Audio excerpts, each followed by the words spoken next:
nag-work ako sa Alcobar, sa Saudi, 4 months lang.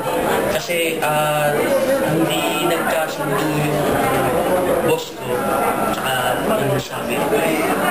So bumalik ako ng Pilipinas, nag-apply naman ako dito sa Business Machine Corporation as Technical Supervisor.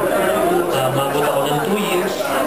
Sa 2 years ko, awa ng Diyos, ganda naman, kaya lang hindi nagumanda yung sistema ng company, kaya nag-resign ako, lumipat ako sa Executive Optical as warehouse room pa rin. Yun.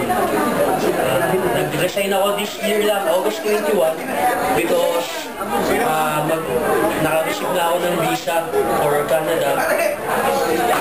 So, kaya lang nagkaroon ng recession. May January na alis ko. Hopefully, makalis ako January. So, meron akong 3 anak, isang 10 years old, panganay, isang 8 years old, babae, at the same time yung 2-year-old.